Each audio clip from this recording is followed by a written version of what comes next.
I stood in front of my stepdad's house with nothing but a single suitcase on the night of my high school graduation.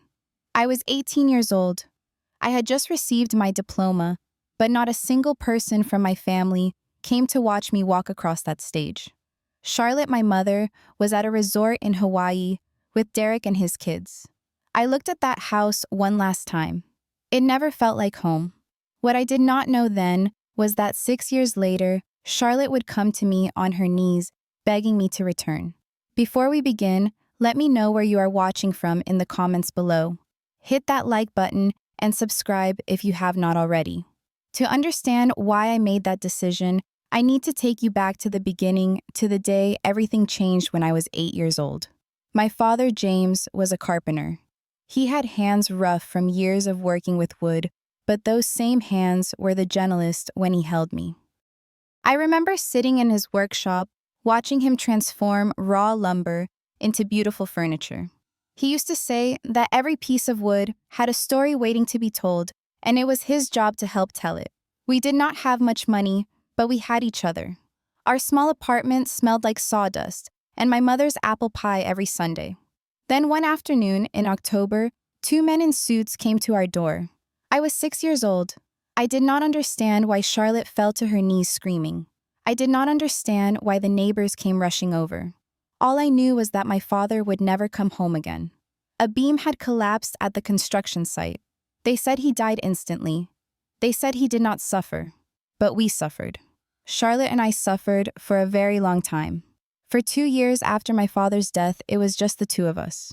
Charlotte worked at a bakery downtown, waking up at 4 in the morning to knead dough and frost cakes. I would help her fold boxes and arrange pastries after school. We lived in a tiny one-bedroom apartment. I slept on the couch so Charlotte could have the bedroom. Money was tight, but we had each other.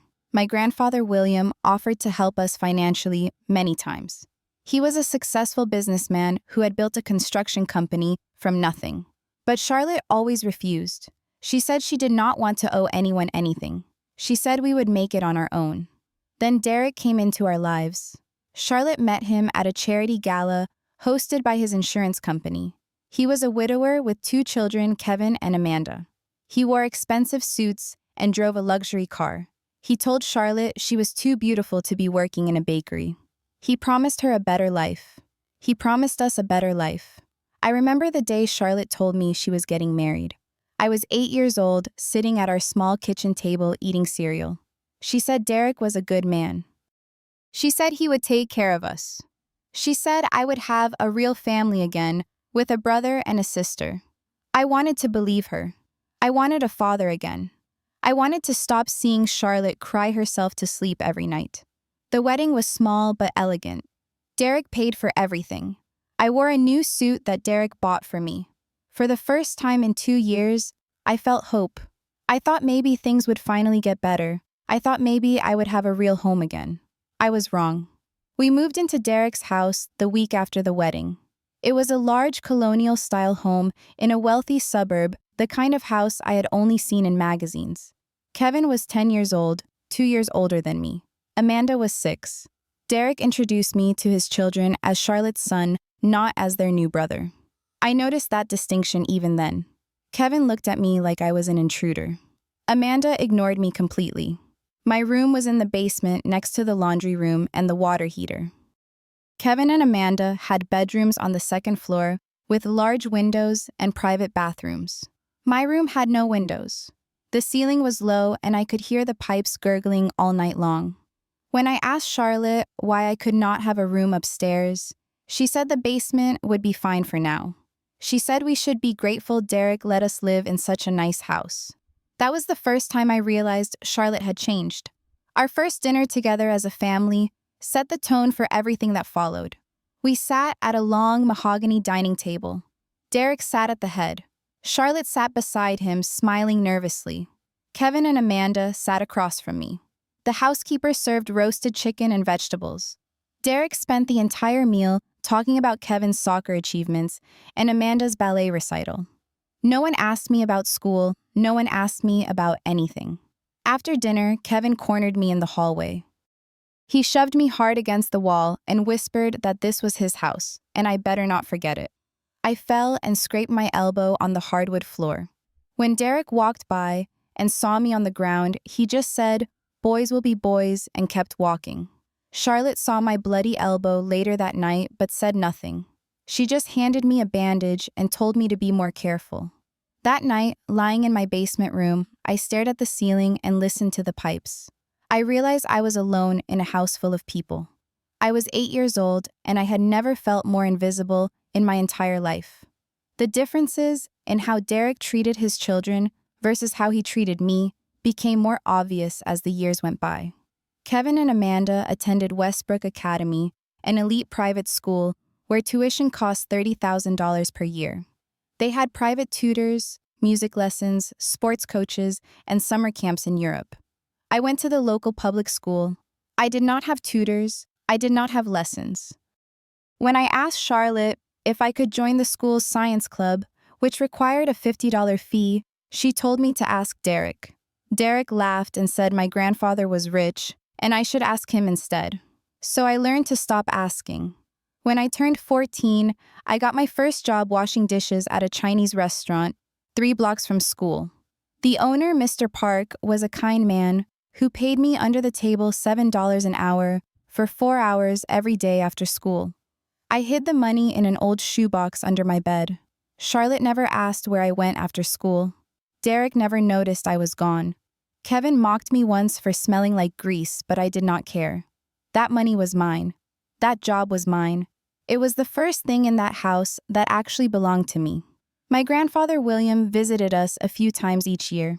He was a tall man with silver hair and kind eyes, the same eyes my mother had before she married Derek. During his visits, I noticed how he watched me, how he observed the way Derek and his children treated me. One afternoon, when I was 15, he took me for a walk around the block. He asked me if I was happy. I lied and said yes. He looked at me for a long moment, then said he knew I was lying, but respected that I was not ready to tell the truth. A few weeks later, I received a letter from a bank. Inside was information about a savings account that had been opened in my name. The balance was $12,000. There was a note in my grandfather's handwriting that said this money was for my education and my future. He said no one else knew about this account. He said it was our secret. At the bottom of the note, he wrote something I have never forgotten.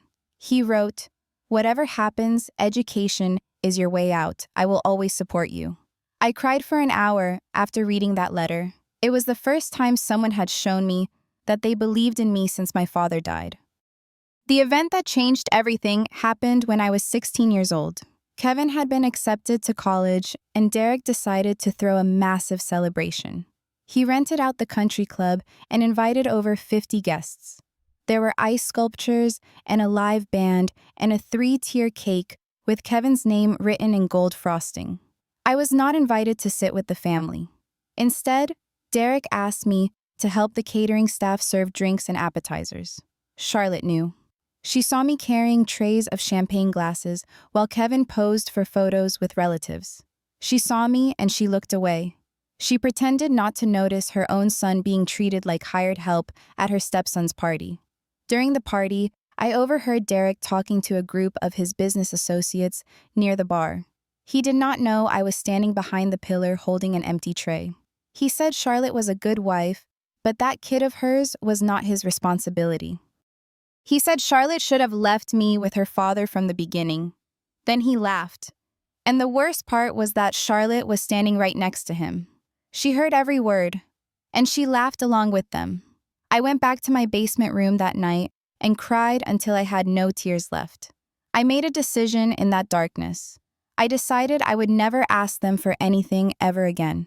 I would work harder. I would study harder. I would build my own way out of this house, and I would never look back.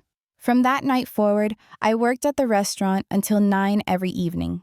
I came home and studied until 2 in the morning. I slept 4 hours a night. My grades improved dramatically. My teachers noticed. Mr. Park noticed. My grandfather noticed during his phone calls. But Charlotte and Derek never noticed anything. I was invisible to them, and I used that invisibility to my advantage. Senior year arrived, and I poured everything I had into my studies. I applied to 12 colleges all on my own. I wrote my personal essay about resilience and self-reliance. I asked Mr. Park and my English teacher for recommendation letters. I did not tell Charlotte or Derek about any of it. They never asked.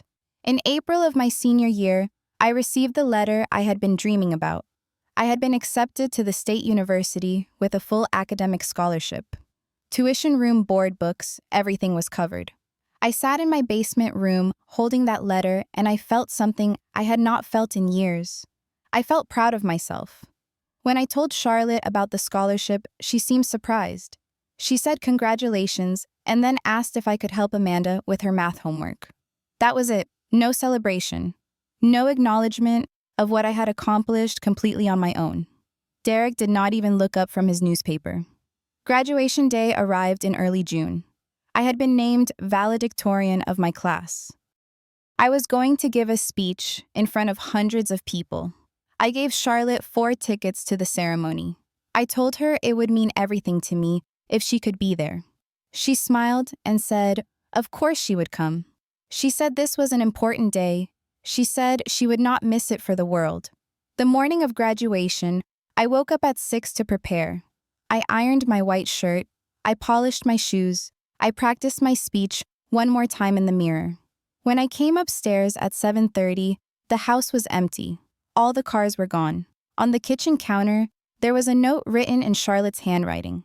The note said, Derek surprised us with a trip to Hawaii for Kevin's college graduation gift. We will celebrate yours when we get back. Love, Mom. Kevin had graduated from college that same week. His celebration was more important than my high school graduation. I stood in that empty kitchen, holding that note, and something inside me finally broke. I walked to school alone. I sat alone before the ceremony. When they called my name as valedictorian, I walked across that stage and looked out at the audience. I saw families cheering for their children. I saw parents crying with pride. The seats I had reserved for my family were empty. I gave my speech anyway. I talked about perseverance. I talked about finding strength in yourself when no one else believes in you. My voice did not shake. I did not cry. I had spent 10 years learning how to be strong alone. After the ceremony, I sat on a bench outside the school and called my grandfather. His voice was weak. He told me he was in the hospital for heart tests and could not travel. But he said he was proud of me. He said those words, I am so proud of you, Marcus. You did this all by yourself. And for the first time that day, I let myself cry. He told me he had been saving money for my education for years. He told me the account now had over $60,000. He told me I was welcome to come live with him. He said he had a spare room with windows that looked out over a garden. He said I would never have to sleep in a basement again. I accepted his offer without hesitation. That night, I packed everything I owned into one suitcase. It did not take long. I had learned to live with very little.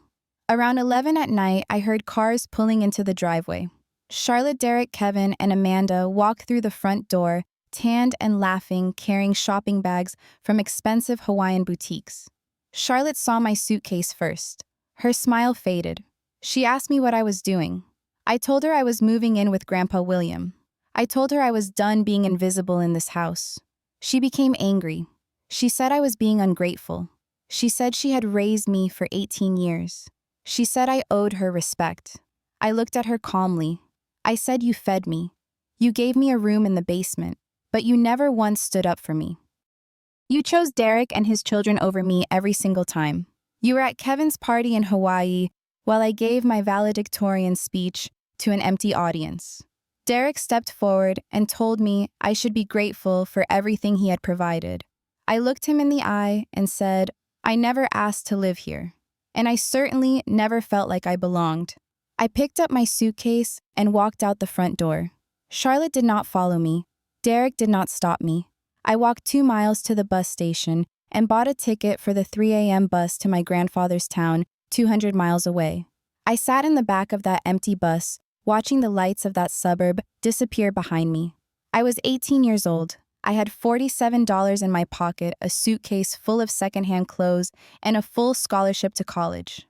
I had never felt more free in my entire life. Living with Grandpa William was like stepping into a different world. His house was modest compared to Derek's mansion, a 3-bedroom craftsman-style home with a wraparound porch and a garden full of roses. My room had 2 large windows that let in sunlight every morning. After 10 years in a basement, I had almost forgotten what waking up to natural light felt like. Grandpa William and I developed a routine. We had breakfast together every morning. He taught me about business, about investing, about building something from nothing. He had started his construction company with a single truck and $500. By the time he retired, he employed over 200 people. He never handed me anything without explaining its value. He never made me feel like a charity case.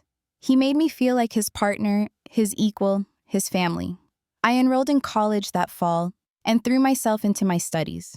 I majored in software engineering and graduated in 4 years with honors. I worked part-time throughout college, first as a tutor, then as an intern at a tech startup, and finally as a junior developer. By the time I turned 24, I had a full-time position at a software company earning $85,000 a year. I bought my own apartment. I built my own life. During those 6 years, I saw Charlotte exactly twice. Both times were at holiday dinners at Grandpa William's house. She was polite but distant. She never apologized. She never acknowledged what had happened. She acted as if I had simply moved away for college like any normal child. I did not confront her. I did not see the point. Some wounds do not need to be reopened. They just need time to scar over. But karma, as they say, has a way of balancing the scales. Kevin developed a gambling addiction in his mid-20s. He lost hundreds of thousands of dollars at casinos and underground poker games. Derek had to sell their house to pay off Kevin's debts. Amanda married a wealthy man, but divorced him 2 years later after he discovered she had been cheating. She moved back in with Derek and Charlotte, bringing her 2 young children with her. Derek's insurance company was investigated for fraud, and although he avoided prison, his reputation was destroyed. His business collapsed. Charlotte, who had never worked a real job since marrying Derek, found herself with nothing. No skills, no savings, no backup plan. They moved into a small 2-bedroom apartment on the outskirts of town. The woman who once hosted parties at the country club now clipped coupons and shopped at discount stores. Charlotte started calling Grandpa William regularly, asking for money. At first, he gave her some. He was her father, after all. But he soon discovered that every dollar he sent went directly to Kevin's gambling debts or Derek's failed business ventures. Not a single cent went toward helping Charlotte actually rebuild her life. So he stopped. He told Charlotte he would only support Marcus from now on. He said I was the only one who had earned it. Charlotte was furious. She accused him of abandoning her. She accused him of loving me more than his own daughter. He simply replied that love was not about money. Love was about respect. And she had lost his respect years ago. 3 months after that conversation, Charlotte showed up at my apartment door. She looked older than I remembered. Her hair had more gray. Her clothes were wrinkled. She had been crying. She stood in my doorway and said she needed my help. She said Grandpa William had cut her off. She said I needed to talk to him, convince him to start sending money again. I invited her inside and made her a cup of tea. I listened as she explained her situation. Derek was depressed and would not look for work. Kevin was in debt again. Amanda could not hold down a job. Charlotte herself had applied to several places, but kept getting rejected. She said she was desperate. She said I was her only hope. Then she said something that made me put down my cup. She said, "You are my son. You should help your mother." I sat quietly for a long moment. Then I asked her where she was when I needed help. Where was she when Derek treated me like a servant? Where was she when Kevin bullied me? Where was she at my graduation, the most important day of my young life? She started crying. She said she was sorry. She said she did not have a choice back then. She said Derek would have left her if she had defended me. I nodded slowly. I said you always had a choice. You just never chose me. I told her I would not convince Grandpa William to give her money. His money was his decision, and I would not manipulate him on her behalf. But I also said, that if she truly wanted to change her life, she needed to start over. She needed to find a job, any job, and work her way up. She needed to stop relying on other people to solve her problems. I said that was what I did, and if I could do it, so could she. Charlotte left my apartment that day empty-handed. She did not say goodbye. She just walked out and closed the door behind her. The following weekend, I visited Grandpa William. I told him about Charlotte's visit. He listened without interrupting, then sighed and shook his head. He said he loved Charlotte, but she had never learned that money without struggle creates weakness. He said he had tried to teach her that lesson her entire life, but she never listened. Then he told me something that surprised me.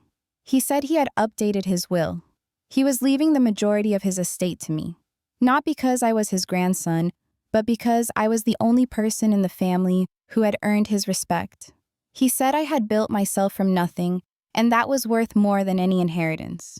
I did not know what to say. I told him I did not need his money. I just needed him to be healthy and happy. He smiled and said that was exactly why I deserved it. We sat on his porch that evening watching the sunset. He asked me if I had any regrets about leaving Charlotte's house all those years ago. I thought about it carefully before answering. I said my only regret was not leaving sooner. In the months that followed, I started planning something meaningful with my future inheritance. I decided to establish a scholarship fund for students from difficult family backgrounds, young people who had no one to support them, who had to fight for everything they achieved. I wanted to give them what my grandfather gave me, not just money, but belief. The belief that they were worthy, the belief that they could rise above their circumstances. I do not hate Charlotte. I stopped hating her years ago. Hatred is a heavy burden, and I chose to put it down. But I also do not owe her anything. I spent 18 years being invisible in her life. I will not spend the rest of my life trying to make her see me.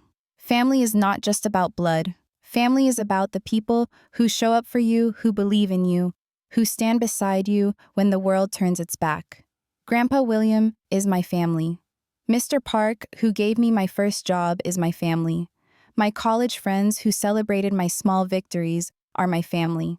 Sometimes, the people who are supposed to love you the most are the ones who hurt you the deepest. But that does not define your worth. You define your worth by how you rise, how you rebuild, and how you choose to live despite the pain. If you are watching this and you feel invisible in your own home, if you feel like no one believes in you, I want you to know that you are not alone. Your circumstances do not determine your future. You have the power to walk away. You have the power to build something new. You have the power to choose yourself. Now I have a question for you. Have you ever had to walk away from family to save yourself? Or have you witnessed someone rise above neglect to achieve something great? Share your story in the comments below. Your experience might help someone else who is going through the same thing right now. If this story touched your heart, please hit the like button. Subscribe to the channel if you have not already, and share this video with someone who needs to hear it today. Every comment, every share helps us reach more people and tell more stories that matter. Thank you for watching until the very end. Thank you for being part of this community. I wish you strength on your journey, whatever it may be. Remember, you are worthy of love, of respect, and of a life that you build with your own two hands. Until next time, take care of yourselves.